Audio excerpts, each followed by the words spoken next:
Hi, and welcome to Conversations on the Rocks, the podcast where my guest determines the topic. I am your host, Kristen Dokas, and this week I am talking to a commercial airline pilot, and we go through the most frequently asked questions that he gets when people find out that he is a pilot. So grab your favorite cocktail or a cup of joe, and let's get started.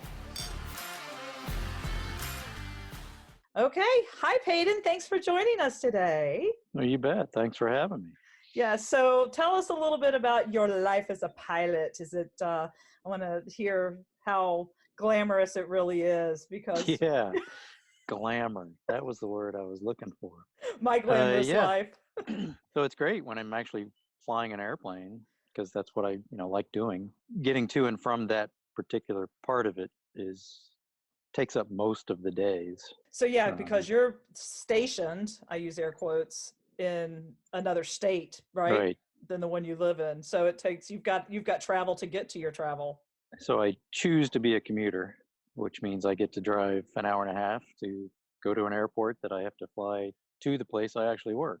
And usually my trip will start in the morning early. So I'll have to go the night before and get a hotel on my dime. But that's all part of I choose to commute, which means I can basically live wherever I want, which works for us. Right. But it just makes it a little harder on me. And how long have you been a pilot?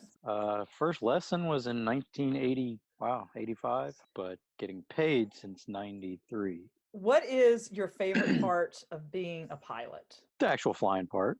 I mean, it's technically, and it's just a fun thing to do. Well, it's not the easiest to do it right and to do it safely the way it's supposed to be done, but that's what I take pride in and enjoy doing it the way it's supposed to be done. So we've had conversations in the past where you've told me, so everybody listening, what we're talking today is the most common or some of the questions that people ask pilot. So I've got my list of questions that I want to get your answer to. And then At one point, I definitely want to do the normal, tell me your craziest kind of story thing later. Okay. All right. All right. So in no particular order, here's the Q&A session. All right. All right. So say you're up in the 32,000 feet. Is that normal? Yeah. I mean, altitude, cruising altitude? Anywhere between 30 and 40. Yeah. Okay. All right. So we're at 35,000. We're cruising. Can you open a cabin door from the inside once you're in the air? No, the cabin's pressurized to 8,000 feet. So if you're at 40,000 feet, the cabin is at 8,000 feet. And to provide that pressure differential, it's pushing air against those doors. They're designed so that you can't forcibly open them. Most of those doors, they come in, if you notice. To open them, you have to, even the main doors, when you open them, they come in just a little and then they release and go out because the force of the air is pushing against the locks in the frame. So those crazy scenes in the movies and TV where somebody goes crazy and decides to throw open the door, that doesn't happen. It can't happen. Even on the ground, if when we touch down, there's a valve that opens up that releases all that pressure. Not instantly, but if that fails, which it has on me once, you can't open the doors when you get to the gate because your airplane's still pressurized. It's not going to happen. Okay. I feel safer already. That's how you know. So that whole, while we prepare the cabin, that's kind of the thing they're talking about. Please remain seated as we prepare the cabin, or whatever the speech is they give when we're finally on the ground. When we're about to land, or when we're taxiing and we get to the terminal. No, they just say cross-check and all this other with the doors because they're de-arming the doors for the slides, the evacuation slides. Because if you don't and you open it, it's not a good deal. Bad things happen. Can windows break up there? Yeah. So there's a greater chance of a window breaking than the door opening. Yeah, and usually it's the flight deck windows that will break, mainly from bird strikes and stuff. But they're double paned, and I mean, even the side windows we have up there, we can open, not in flight, but for the same reason that we discussed earlier. But if one of those latches didn't hold and on takeoff, it flies open, which happens. It's not an emergency. It's just windy and noisy, but it'll fly. Okay, so second question. Question number 2, and I think a lot of us, is this a myth is it fact or fiction? Does cabin air Yes, make you... airplanes cannot fly. It's a myth. It's a myth. It's all been a grand illusion. That's right. Can the actual cabin air make you sick? And not by sick like in I've got to throw up sick, but catch a cold sick. Well, no different than being in your car. It's actually safer than in your car. The air's recirculated, yes, but it's going through the HEPA filters, and most of it is outside air anyway, but coming in. But it's just like being in any other confined space. Right. So That's it's more it's the the guy density. sneezing behind you that's coming forward more than any air that's being recycled through. Because it's, again, going through filters. So it's no different. Yeah. All right. No. So there we go. That's a fiction. That's fiction. All right. Here's one of my favorites. Personally, what exactly is turbulence? Oh, it's us having fun up front. Shaking the. No. No. I mean, is it air? Yeah. I mean, there's all different types. I mean, the worst are the clear air turbulence because you can't see it. The turbulence you get going in the clouds and stuff, that's just the airflow inside those clouds is volatile, and that's what's causing the clouds. The clear air turbulence is mostly through jet streams and wind shears you can't see. I mean, all of a sudden it'll be 50 knots of wind, and then all of a sudden you're at 150. And what happens then? Is that when it those can be pretty severe, but there's usually reports, and we have forecasts of where those will be. We can generally avoid that. Even our dispatchers are plan routes, so the flight may be 30 minutes longer because we're avoiding mountain waves or any of those turbulent areas. But what's nice is our new weather apps that we're using during the flight have current turbulence reports from other airplanes. So we can see where it's happening and what altitude, what kind of airplane it was. So we can gauge what's going on right now rather than a forecast that was made 6 hours ago. Kind of like back in the day when, you had CB radios and truckers and they let you know that there was a cop ahead. Right. But turbulence, most people, it makes them nervous, and I get that. Even my family, they really get nervous during the turbulence. And for me, those are just speed bumps. You're driving down the road and you're hitting a speed bump. It's no different. There's nothing gonna pull you out of that sky because of it. That's a good segue. What is the most, when you're at that altitude, what is actually the most dangerous thing that you might encounter? I'm not sure if I'm saying that right, but what's the storms? I mean, the most harrowing things I've heard of is people flying through the tops of these storms because they couldn't get over them, and you have to get through it, or they didn't realize because the radar wasn't picking it up at that altitude, but the storm was growing so rapidly below them that they ended up flying through the top of it. And that can get pretty mean. I've heard of planes stalling at the top of these storms and stalling down into them, and those are not good days. Oh my God, what happens then? Well, you recover. I mean, we're trained for that, but we're more trained to avoid those situations. That's the key. Hence, back to the previous professional way of flying. But sometimes these things happen, and you just deal with it. You got to go with it. Got to go with the flow, literally. Yeah. When you stop screaming and crying. What is it like up in the pit? When these things are going on. I mean, do you guys ever get nervous and you're like, oh? Well, no, we've seen pretty much everything in the simulator. So, and we go back, every 6 months to a year and redo all this. They beat us up for good 4 hours a day for 3 days, nonstop emergencies. Yeah. By the time it's really going on, you're just like, okay, we'll do this again. Yeah, at least I've seen this. I think you were telling me the last time that you were at training, you had a really intense simulator, didn't you? Well, we've had all these extended envelope trainings, meaning they're putting the airplane outside its normal operating envelope, and you're really just learning how the plane flies in that envelope, because you normally don't get to do that. And mostly they're stall series or slow flights, but they put you into some fact-based scenarios, meaning these things have actually happened. Right. Like one going out of Orange County in California, that you get to 2,000 or 3,000 feet, and then the Santa Ana winds are coming across at 150 miles an hour because you've gone over the ridge line, and then all of a sudden you've got a 100-knot tailwind within a second. And that has caused one airplane to stall because it was so dramatic. And so we go through those, and it's neat because they don't really tell you what's coming. So you get to get to experience it as it really happened to these crews. but without actually having to experience it. So when you tell But me, it's when very you realistic. I mean, these harrowing, sims are, I mean, they've got Google Earth video, but most times you're in the cloud, so you don't see anything. But and the feel is no different. It's very, yeah, it's realistic. that's crazy. It's like a lot of the training these days, when you're done with training initially at your first time flying the real airplane is with passengers because the sims are so realistic. Wow. So you say stall to me, and because I'm not a pilot and I've never flown a plane, nor do I anticipate that it will ever happen in this lifetime. So when I hear stall, I hear like if my car stalls, it stops, right? Right. So break that down to me and explain to me why if a plane is stalling in the air, it just doesn't go. Yeah, that's pretty much it. The wing has stopped producing lift. It is stalled. So how do you stay up? You flap Really hard. really hard. That's when those windows open and you each like stick Yeah. an arm out. Well, altitude is a wonderful thing because then you can push the nose down and build up your airspeed so that the wing starts producing lift again.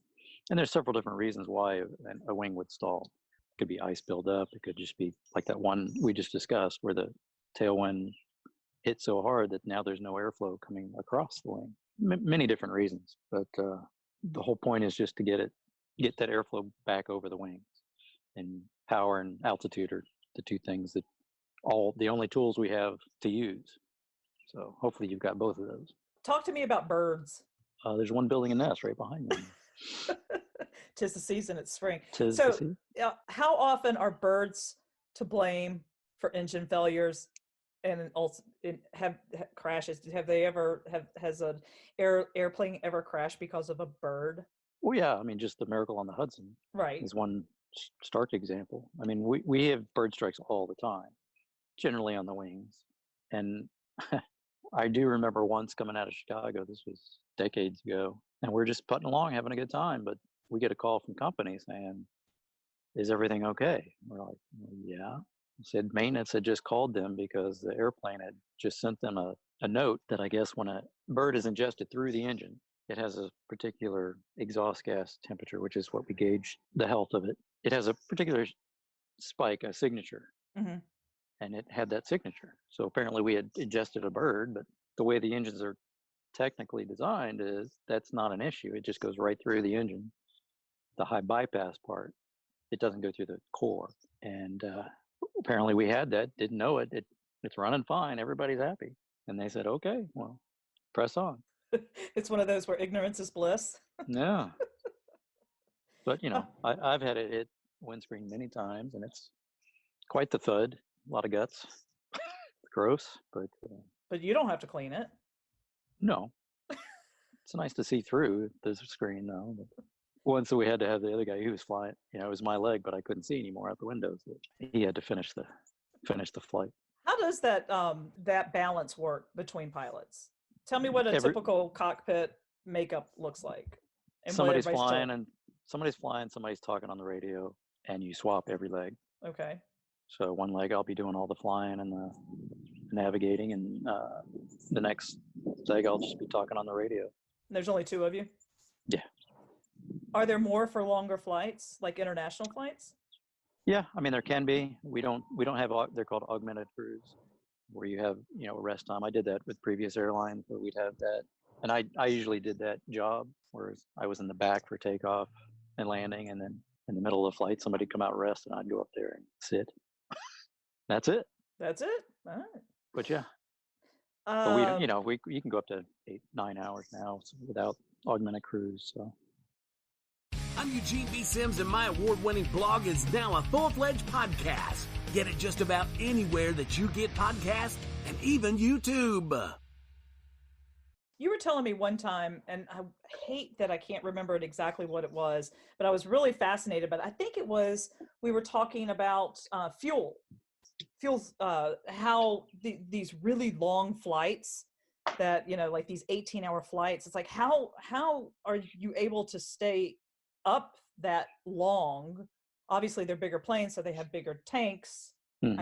I know I'm not using any of the right wordings for this, but I'm breaking it down for people like me to understand. Well, I We mean, don't we don't need no fancy terms. it's just a numbers game. So we can carry about, let's say 30,000, we can do it in pounds. We'll carry 30,000 pounds of fuel. It's about 6.7 pounds per gallon. So I have to think in pounds because I can't, Right. we don't do gallons. So what do you do when you go fill up your car?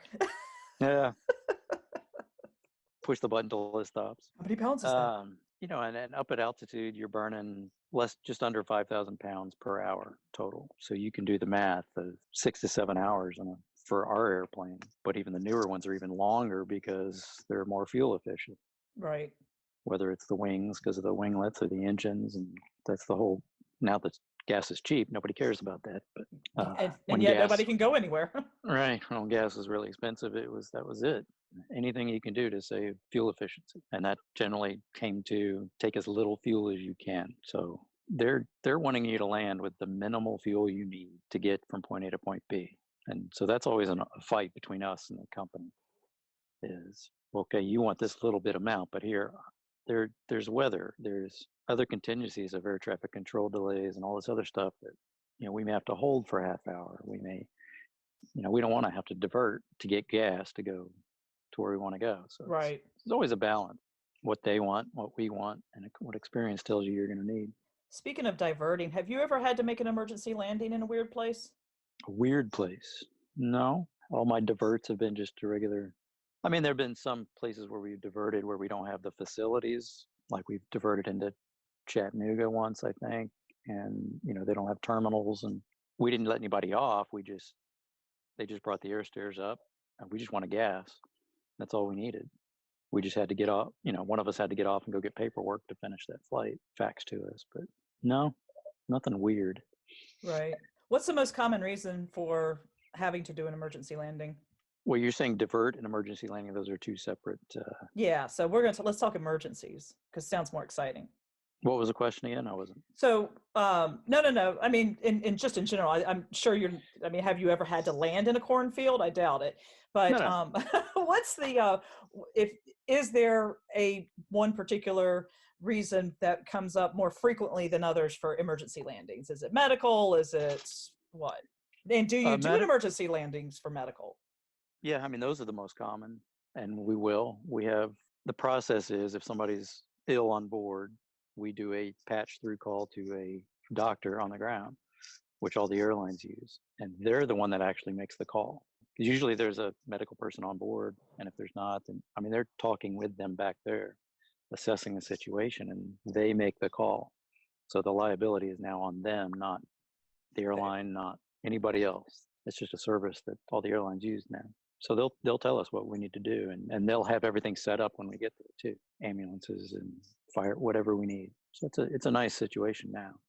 Right. To where we don't have to make the call. I mean, if it's if the guy's critical and the flight attendants are like, we have to get on the ground now, we'll do it. Not a big deal, and we'll just do it, deal with it, and move on.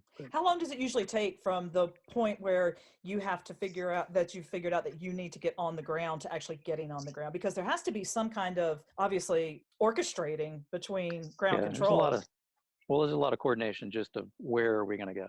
I mean, during the course of any flight, we always are aware of the nearest airport. We're keeping track of, okay, if something happens now, where are we going to go? And, you're taking into account mountainous terrain, all this other things.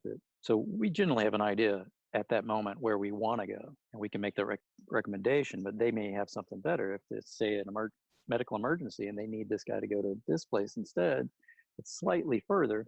That's their call. They want to do it, we'll do it. Right. But we can be on the ground in 20 minutes or less. Okay. Depending on the severity. We don't want to put the people in the plane in the weird situations if we don't have to do an emergency descent. Yeah. We'll get there expeditiously, but an emergency descent is a different animal. Oh, I'm sure it is.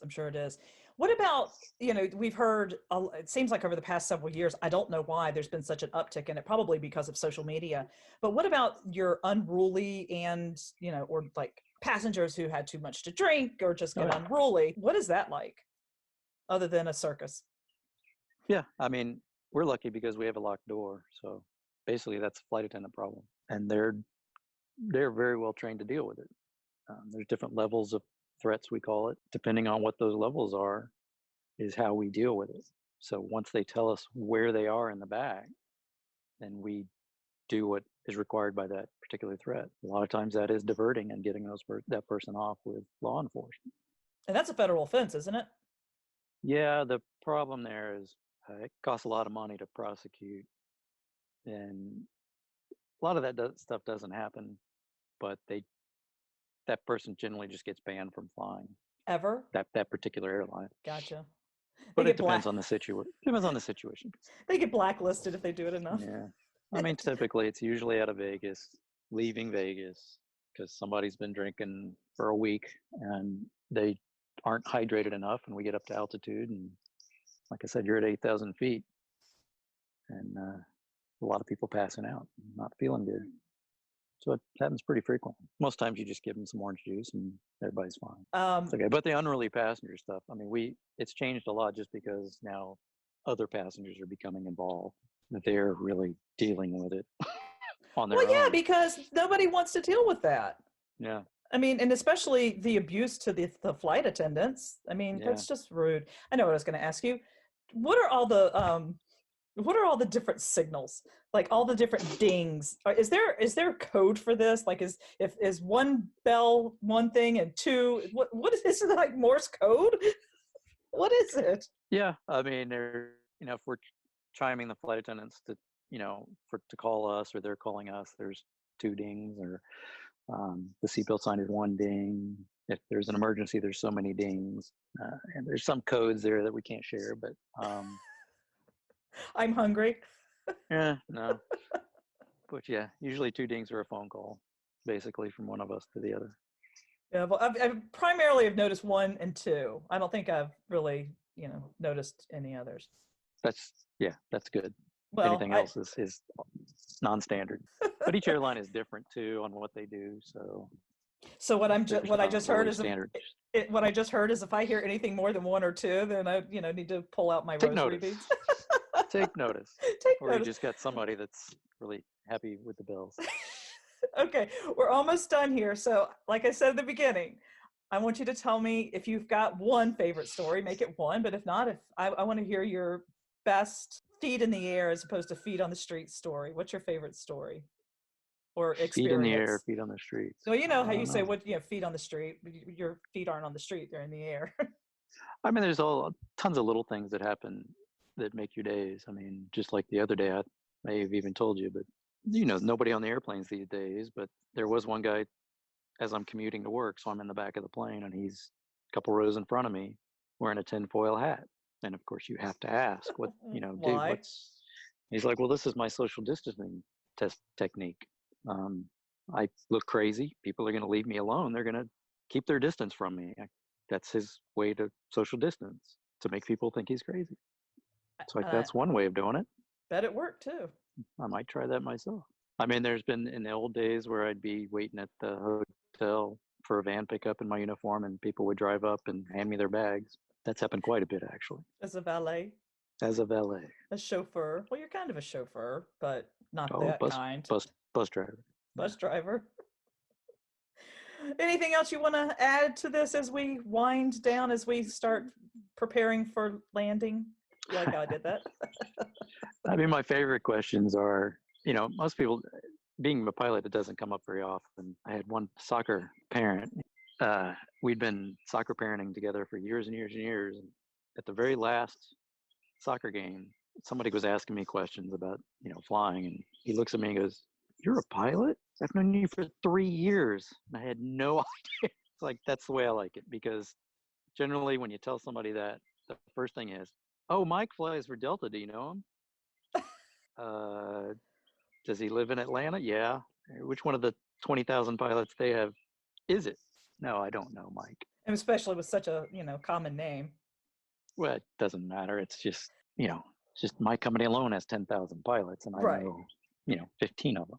Yeah, your group. You know your posse. Right. So those are my favorite questions. But it's always, that's the thing. As soon as they find out, then I get to hear all their flying stories of how bad it is. But It's really like it's really not unlike any other profession. It's just the stories and situations are different. Oh, you Right. do Well, this, blah, blah, blah. and the thing is, there's no other job really where everybody you're transporting is stressed. Yeah. I mean, I don't know of any other industry that puts you through what they do to get you as a customer. Just That's buying the tickets, going through security, getting on an airplane, they're scared. All these things makes people act weird and crazy. There's a great way to end this. And I have to imagine, since you've been flying for so long, especially having to have gone through 9/11, that you have to miss the days where everybody loved to fly, when it wasn't a pain in the ass to fly. Yeah. I mean, when you could just walk to the gate with your whole family or whatever to see them off. Commuting, sitting on the flight attendant's lap because they were out of seats, the Right. silly things you did back in the days. Yeah. But it's certainly much safer today than it was. And we You appreciate there's been 0 fatalities except one on the lady on our plane that got sucked out the window because of the engine failure. But that was just a fluke. But it's really amazing. You're definitely in more danger on the roads than you are on an airplane. That's for sure. Absolutely. Everybody asks, what's the most dangerous part of your job? And I said, getting in the hotel van to and from the hotel. That's it. Yeah, because we don't hear about obviously all the car accidents, and you only hear about airline accidents because of why they happen so rarely. Nope. Yeah, it's pretty magnificent. It's pretty spectacular. So, well, thank you, Peyton, for spending time with us. Well, anytime. If you get a list of more silly questions, I'll be happy to fill in the blanks. Good. Thank you. I appreciate it. And that, my friends, is a wrap on this week's show. Thanks so much for listening. You can get all of the episodes at conversationsontheRocks.com. You can also follow me on Twitter, and that's at Kristen Daukas, KristenDaukas. Until next week, keep it real, and let's hear what your story is.